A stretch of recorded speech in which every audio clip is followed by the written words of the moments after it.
విశాఖపట్నం వెళ్దాం. దేశవ్యాప్తంగా అన్ని పోర్టుల్లో భద్రతను పెంచారు. అయితే విశాఖపట్నంలో మన పోర్టు ఉంది. ఆ పోర్టులో ఎలా ఉంది, ఏంటి పరిస్థితి అనే దాని మీద మనం మా కరస్పాండెంట్తో మాట్లాడే ప్రయత్నం చేద్దాం. భద్రతను 2వ స్థాయికి పెంచుతూ కేంద్రం ఆదేశాలు ఇచ్చింది. ఇప్పటికే పోర్టులు, టెర్మినల్స్, నౌకలకు భద్రత పెంచింది కేంద్ర ప్రభుత్వం.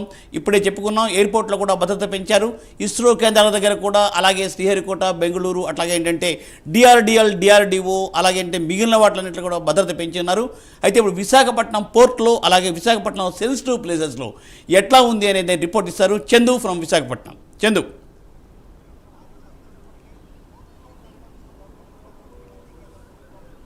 మూర్తి, ఏదైతే భారత్ పాకిస్తాన్ మధ్య కొనసాగుతున్నటువంటి ఉద్రిక్తత యుద్ధ వాతావరణం ఏదైతే ఉందో ఈ నేపథ్యంలో పూర్తిగా కూడా ఆంధ్రప్రదేశ్లో కానీ, ఇటు తెలంగాణలో కానీ, లేదా భారతదేశ వ్యాప్తంగా ఉన్నటువంటి విమానాశ్రయాలు, నౌకాశ్రయాలు వీటన్నిటిలో కూడా పటిష్టమైనటువంటి భద్రత ఏర్పాటు చేయాలంటూ కూడా కేంద్రం నుంచి అయితే ఆదేశాలు వచ్చిన పరిస్థితి కనిపిస్తుంది. ప్రధానంగా చూసుకుంటే ఏదైతే ఆ యుద్ధ వాతావరణం సాగుతుంది, ఇటు పాకిస్తాన్ కూడా పూర్తిగా భారత్ని విధ్వంసం చేసేందుకైతే ప్రయత్నాలు చేస్తున్నటువంటి పరిస్థితి కూడా ఆ నిన్నటి నుంచి కూడా కనిపిస్తూనే ఉంది. ఈ నేపథ్యంలో ఆ ఉపరితల డ్రోన్లతో పాటు క్షిపణులను కూడా పెడుతున్నటువంటి పరిస్థితి ఉందని చెప్పుకోవచ్చు. దీంతో ఆ పూర్తిగా కూడా ఏదైతే దీనికి సంబంధించినటువంటి మన ఆర్మీ కూడా వాటన్నిటికీ ధీటైనటువంటి సమాధానం చెప్తుంది. అధునాతన టెక్నాలజీ కలిగినటువంటి ఆ ఎయిర్ డిఫెన్స్ను కూడా ఉపయోగించి వారు ప్రయోగిస్తున్నటువంటి క్షిపణులన్నింటినీ కూడా తిప్పికొడుతుంది. పూర్తిగా అవన్నీ కూడా పాకిస్తాన్ ఆ భూభాగంలో పడుతున్నటువంటి పరిస్థితి కనిపిస్తుందని చెప్పుకోవచ్చు. ఈ నేపథ్యంలో ఏదైతే ఉద్రిక్త వాతావరణం ఏమైతే ఉందో, ఉద్రిక్త వాతావరణం నేపథ్యంలో ఇప్పటికే పలు రాష్ట్రాల్లో సైరన్ కూడా మోగించిన పరిస్థితి కనిపిస్తుంది. ఇటు ఆ 2వ సైరన్ కూడా ఈరోజు ఢిల్లీ లేదా మరికొన్ని ప్రాంతాల్లో కూడా మోగించినటువంటి ఆ పరిస్థితులు ఉన్నాయని చెప్పుకోవచ్చు. ఈ నేపథ్యంలో ఏదైతే ఆ ప్రధాన కేంద్రాలు ఏవైతే ఉన్నాయో, ఈ ప్రధాన కేంద్రాలకు సంబంధించినటువంటి ఇటు విశాఖ ఎయిర్పోర్ట్తో పాటు అలాగే విశాఖలో ఉన్నటువంటి ఐఎన్ఎస్ డేగా అతిపెద్ద ఆ తీరం కలిగినటువంటి విశాఖ సముద్ర తీరంలో తూర్పు నావికా దళానికి సంబంధించి ప్రత్యేకంగా సేవలందించేందుకు ఏర్పాటు చేసినటువంటి విశాఖకు సంబంధించినటువంటి ఐఎన్ఎస్ డేగా ఏదైతే ఉందో, ఐఎన్ఎస్ డేగా ప్రస్తుతం విశాఖలో ఉండడంతో ఇక్కడ నుంచి 24 గంటల పాటు కూడా శక్తి సామర్థ్యాలతో ఎయిర్ బేస్ మీదుగా కూడా ఇక్కడ నుంచి సేవలు అందించేందుకైతే ఆ గగనతలం నుంచి కూడా పూర్తిగా ఆ లక్ష్యాలను ఛేదించే దిశగా వెళ్ళేటటువంటి ఎయిర్ ఫోర్స్ ఏదైతే ఉందో ఎయిర్ ఫోర్స్ ధీటుగా విశాఖ డేగా కూడా సేవలు అందిస్తున్నటువంటి పరిస్థితి కనిపిస్తుంది. గతంలోనూ చూసుకుంటే ఏదైతే జరిగినటువంటి 1971లో జరిగినటువంటి యుద్ధ వాతావరణం ఏదైతే ఉందో ఆ యుద్ధ వాతావరణం నేపథ్యంలో విశాఖ డేగా నుంచి అయితే పూర్తిగా కూడా ఆపరేషన్స్ అన్ని కూడా జరిగినటువంటి పరిస్థితి కనిపిస్తుంది. ఈ నేపథ్యంలో దీనిని పూర్తిగా నాశనం చేసేందుకైతే పాకిస్తాన్ అయితే ముందుకు వచ్చేటటువంటి పరిస్థితి ఉంది. ఈ నేపథ్యంలో పూర్తిగా కూడా భారతదేశంలో ఉన్నటువంటి ఏవైతే నౌకాశ్రయాలు కానీ అలాగే విమానాశ్రయాలు ఏవైతే ఉన్నాయో వీటన్నిటిలో కూడా గట్టి బందోబస్తు ఏర్పాటు చేయాలంటూ కూడా 2వ నెంబర్ హెచ్చరికను అయితే జారీ చేసిన పరిస్థితి అయితే కనిపిస్తుంది. ఈ నేపథ్యంలో దీనికి సంబంధించినటువంటి అన్ని రకాల చర్యలు కూడా పూర్తిగా ఇటు ఎయిర్పోర్టులతో పాటు అలాగే విమానాశ్రయాలు, ఇక్కడ నౌకాశ్రయాల్లో కూడా తీసుకుంటున్నటువంటి పరిస్థితి కనిపిస్తుందని చెప్పుకోవాలి. పూర్తిగా చూసుకుంటే గతంలోని కేంద్ర భద్రతా బలగాలన్నీ కూడా పహారాలో ఉండేటటువంటి ఎయిర్పోర్ట్స్ కానీ, విమానాశ్రయాలు కానీ, అలాగే ఇక్కడ ఉన్నటువంటి కొన్ని ప్రముఖమైనటువంటి నేవీకి సంబంధించినటువంటి ప్రాంతాలు ఏవైతే ఉన్నాయో వీటిలో అయితే 2వ నెంబర్ హెచ్చరికతో కూడా పూర్తిగా భద్రతను అయితే పెంచిన పరిస్థితి కనిపిస్తుంది. గతంలో 10 మంది భద్రతా సిబ్బంది ఉంటే ప్రస్తుతం 50 మంది వరకు కూడా భద్రతా సిబ్బంది అయితే ఈ ప్రాంతంలో కొనసాగుతున్నారు. అలాగే వచ్చి వెళ్ళేటటువంటి ప్రయాణికులు అలాగే ఎవరైతే అనుమానితులు అయితే ఉన్నారో వారిని కూడా క్షుణ్ణంగా పరిశీలిస్తున్న పరిస్థితి ఉందని చెప్పుకోవచ్చు. ముఖ్యంగా చూసుకుంటే ఇటు పాకిస్తాన్కి సంబంధించిన కొంతమంది కవ్వింపు చర్యలు కూడా పాల్పడేటటువంటి పరిస్థితి ఉంది. ఈ నేపథ్యంలో పాకిస్తాన్ కూడా దుడుకుగానే ప్రవర్తిస్తుంది. ఒకవైపు అయితే పాకిస్తాన్ తమకి ఉగ్రవాదం ఎటువంటి సంబంధం లేదని, మరోవైపు అయితే ఉగ్రవాదులతో చేతులు కలిపిన పరిస్థితులు కూడా ఉన్నాయి. ఈ నేపథ్యంలోనే భారత్లో ఉన్నటువంటి పలు ప్రదేశాలు ఏవైతే ఉంటాయో ఇంపార్టెంట్ అయినటువంటి ప్రదేశాలు అలాగే ఇక్కడ ఉన్నటువంటి ఆర్థిక వనరుల మీద దెబ్బ కొట్టే ప్రయత్నం అయితే చేస్తుందని చెప్పుకోవచ్చు. ఈ నేపథ్యంలో విశాఖలో ఉండేటటువంటి పోర్టుతో పాటు గంగవరంలో ఉండేటటువంటి పోర్టు అలాగే విశాఖలో ఉండేటటువంటి అతిపెద్ద ఎయిర్ బేస్ ఐఎన్ఎస్ డేగాను కూడా విచ్ఛిన్నం చేసేందుకైతే ఆ ప్రయత్నాలు చేస్తుంది. అయితే ఈ కుట్ల ప్రయత్నాలన్నింటినీ కూడా త్రివిధ దళాలన్నీ కూడా తిప్పుకొడుతున్నటువంటి పరిస్థితులు గత 3 రోజులుగానే కనిపిస్తున్నట్లుగా తెలుస్తుంది. ముఖ్యంగా చూసుకుంటే ఏదైతే పాకిస్తాన్ ప్రయోగిస్తున్నటువంటి డ్రోన్స్ కానీ, క్షిపణులు కానీ వీటన్నింటినీ కూడా తిప్పుకొడుతున్నప్పటికీ కూడా ఇప్పటికీ కూడా పాకిస్తాన్ అయితే ఉదయం నుంచి కాల్పులకైతే వరుస కాల్పులకు తెగబడుతున్నటువంటి పరిస్థితి కనిపిస్తుంది. ప్రధానంగా చూసుకుంటే భారత భూభాగానికి సంబంధించినటువంటి 15 ప్రాంతాలను ఎంచుకున్నటువంటి పాకిస్తాన్ ఆయా ప్రాంతాలు దిశగా కూడా ఫైరింగ్స్ అయితే చేస్తున్నట్టు ఉంది. ఇప్పుడు ఈ నేపథ్యంలో అమాయకమైనటువంటి ప్రజలే పూర్తిగా దీనికి బలైపోతున్నటువంటి పరిస్థితులు కూడా ఉన్నాయని చెప్పుకోవచ్చు. ఈ నేపథ్యంలో దీనికి సంబంధించినటువంటి ఏదైతే సైరన్ ఏదైతే ఉంటుందో సైరన్ కూడా మోగించిన పరిస్థితి కనిపిస్తుంది.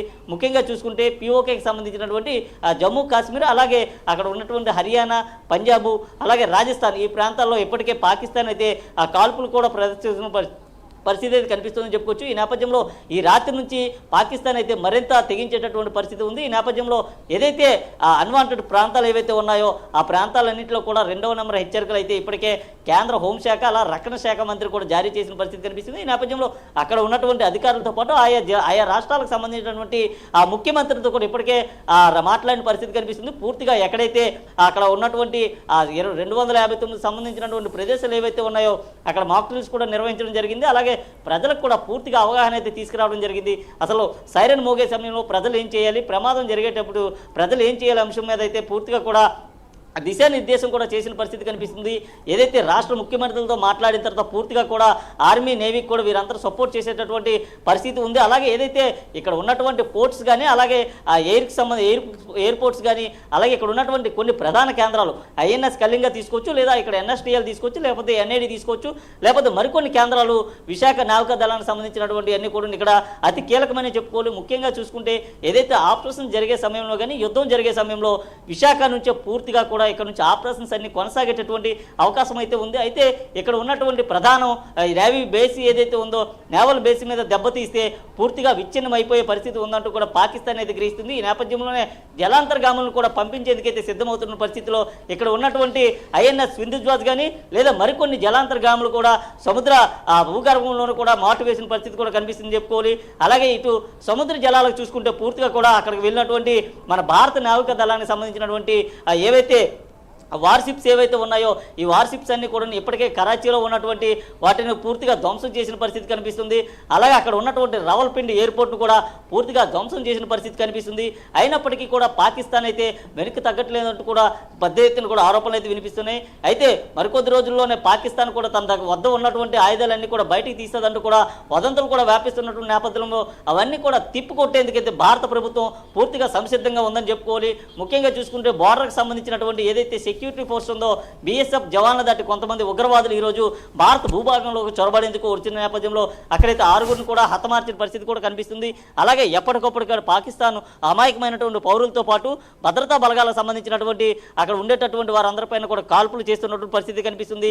నిన్న రాత్రి నుంచి జరిగినటువంటి కాల్పులతో పాటు ఈరోజు ఉదయం నుంచి కూడా మరలా పంజాబ్ లేదా అక్కడ ఉన్నటువంటి హర్యానా ఈ ప్రాంతాల్లో కూడా కాల్పులు కూడా చేసిన పరిస్థితి కనిపిస్తుంది. ఈ నేపథ్యంలో ఏదైతే ప్రధాన కేంద్రాలు ఏమైతే ఉన్నాయో ఇక్కడ ఉన్నటువంటి ఆలయాలు కావచ్చు, అలాగే మసీదులు కావచ్చు, చర్చిలు కావచ్చు, అలాగే ఇక్కడ ఉన్నటువంటి కొన్ని సముద్ర నిల్వలకు సంబంధించినటువంటి ఆ కేంద్రాలు కూడా ఉన్నాయి. అలాగే ఇక్కడ ఎయిర్పోర్ట్స్తో పాటు పోర్ట్స్ కూడా ఉన్నాయి. ఎగుమతి దిగుమతులకి చాలా పేరు కలిగినటువంటి విశాఖ పోర్ట్ ఏదైతే ఉందో చాలా పురాతనమైనటువంటి పోర్టు, దీనిపైన కూడా దాడి చేసేందుకు కూడా యత్నించేటటువంటి అవకాశం ఉంది. ఈ నేపథ్యంలో భద్రతా బలగాలను మరింత పెంచాలంటూ కూడా కేంద్ర హోంశాఖ నుంచి కూడా ఆదేశాలు అయితే వచ్చి ఈ నేపథ్యంలో ఆ ప్రాంతంలో పూర్తిగా కూడా కట్టుదిట్టమైనటువంటి భద్రతా ఏర్పాట్లు చేస్తూ వచ్చేటటువంటి వాహనాలు కానీ, వెళ్ళేటటువంటి వాహనాలు కానీ, అలాగే పోర్ట్ లోపల కానీ, ఎయిర్పోర్ట్ కానీ వచ్చేటటువంటి వ్యక్తులు ఎవరు వస్తున్నారు, కొత్త వ్యక్తులు ఎవరు వస్తున్నారా లేదా అంశాన్ని కూలంకషంగా కూడా తెలుసుకున్నటువంటి పరిస్థితి అయితే కనిపిస్తుంది. గతంలో చూసుకుంటే ఒక డిప్యూటీ కమాండెంట్ అధికారి స్థాయితో విశాఖ ఎయిర్పోర్ట్ అయితే ఇక్కడ నిఘాలో ఉండేది. ఇప్పుడైతే ప్రస్తుతం కమాండెంట్ అధికారిని కూడా నియమించినటువంటి పరిస్థితి కనిపిస్తుంది. దీనికి సంబంధించినటువంటి ఆయా భారత రక్షణ దళాలకు సంబంధించినటువంటి పైనుంచి కూడా ఉత్తర్వులు కూడా రావడం అయితే జరిగింది. అలాగే ఏదైతే సివిలియన్ ప్రదేశాలు ఏవైతే ఉన్నాయో ఆ ప్రాంతాల్లో పోలీసు నిఘాను కూడా పూర్తిగా పెంచాలంటూ ఇప్పటికే జిల్లా కలెక్టర్ కూడా ఆదేశాలు జారీ చేశారు. అలాగే విశాఖకు సంబంధించినటువంటి కమిషనర్ డాక్టర్ శంఖభాక్తర్ బాగ్చి కూడా ఆదేశాలు జారీ చేసిన పరిస్థితి కనిపిస్తుంది. ముఖ్యంగా చూసుకుంటే ఏదైతే విశాఖ వ్యాప్తంగా ఉన్నటువంటి కొన్ని ప్రాంతాలు ఏవైతే ఉన్నాయో సమస్యాత్మక ప్రాంతాల్లో కూడా ఇప్పటికే పోలీసులు కూడా పూర్తిగా పంపించారు. అక్కడ గట్టి భద్రతా బందోబస్తులు కూడా ఏర్పాటు చేస్తూ కార్టన్ సర్చ్ అని చెప్పి పూర్తిగా కూడా అక్కడైతే ఒక సర్చ్ ఆపరేషన్ కూడా చేసిన పరిస్థితి కనిపిస్తుంది. ముఖ్యంగా చూసుకుంటే ఏదైతే సింధూర్ 2.0 ఆపరేషన్ ఏదైతే ఉందో దీన్ని మరింత కొనసాగేటటువంటి అవకాశం కనిపిస్తుంది. ఇప్పటికే రాజ్నాథ్ సింగ్ కూడా దీనికి సంబంధించి సింధూర్ 2.0 ఇప్పటికీ ఇంకా పూర్తి కాలేదు, ఇంకా ఇక్కడి నుంచే ప్రారంభం కాబోతుందని చెప్పిన నేపథ్యంలో పూర్తిగా కూడా 14 కోట్ల మంది ఏదైతే 140 కోట్ల మంది ప్రజలు ఎవరైతే ఉన్నారో 140 కోట్ల మందికి సంబంధించినటువంటి భవిష్యత్తే తనకు ముఖ్యమని ప్రధానమంత్రి కూడా ఒక ప్రతినిధి పరిస్థితి కనిపిస్తుంది. ఈ నేపథ్యంలో ఆ 140 కోట్లకు సంబంధించినటువంటి ప్రజలందరినీ కూడా రక్షించేందుకు ఆయన అయితే కంకణం కట్టుకున్న పరిస్థితి కనిపిస్తుంది. పూర్తిగా 3 విభాగాలకు సంబంధించినటువంటి అధికారులందరినీ కూడా ఈ రోజైతే సమావేశం కూడా అయిన పరిస్థితి కనిపిస్తుంది. ముఖ్యంగా చూసుకుంటే ఏదైతే ఆర్మీకి సంబంధించినటువంటి పూర్తి బాధ్యతలను ఆయా ఆర్మీకి సంబంధించినటువంటి అధికారులకైతే ఆయన అప్పగించినట్లుగా తెలుస్తుంది. ఏమి జరిగినప్పటికీ కూడా ఒక్క ప్రాణాన్ని కూడా పోకుండా పూర్తిగా పాకిస్తాన్ చేస్తున్నటువంటి చర్యలు ఏవైతే ఉన్నాయో దాన్ని తిప్పికొట్టేయాలంటూ కూడా చెప్పిన పరిస్థితి కనిపిస్తుంది. అలాగే దీనికి సంబంధించినటువంటి అజిత్ దోవల్ కూడా ఒకవైపు అయితే దీనికి సంబంధించినటువంటి దిశానిర్దేశం కూడా చేస్తున్న పరిస్థితులు అయితే కనిపిస్తున్నాయి. ముఖ్యంగా చూసుకుంటే ఏదైతే ఇక్కడ ఉన్నటువంటి ప్రముఖ దేవాలయాలు ఏవైతే ఉన్నాయో దేవాలయాల్లో హింస సృష్టించి ఇక్కడ ఉన్నటువంటి వారందరికీ కూడా మత చిచ్చు పెట్టేందుకు కూడా ఇటు పాకిస్తాన్ కానీ పాకిస్తాన్కి సంబంధించినటువంటి ఉగ్రవాదులు కానీ ప్రయత్నం చేసేటటువంటి అవకాశం ఉందంటూ హెచ్చరికలు వచ్చిన నేపథ్యంలో ఆ ప్రాంతంలో కూడా గట్టి భద్రతా బందోబస్తును కూడా ఏర్పాటు చేశారు. ఎక్కడైతే ఆలయాలు ఉన్నాయో అక్కడ సీసీ ఫుటేజ్ని కానీ అనుక్షణం మానిటరింగ్ చేస్తున్నటువంటి పరిస్థితి కూడా ఉంది. అలాగే కొన్ని ప్రశాంత వాతావరణమైనటువంటి ప్రదేశాలు ఏవైతే ఉన్నాయో అక్కడ కూడా చిచ్చేస్తున్నట్లుగా తెలుస్తుంది. ఈ నేపథ్యంలో అక్కడ కూడా పోలీసులు అయితే పూర్తి బందోబస్తును కూడా ఏర్పాటు చేశారు. అలాగే ఇటు తూర్పు తీరం వెంబడి ఉన్నటువంటి విశాఖతో పాటు అటు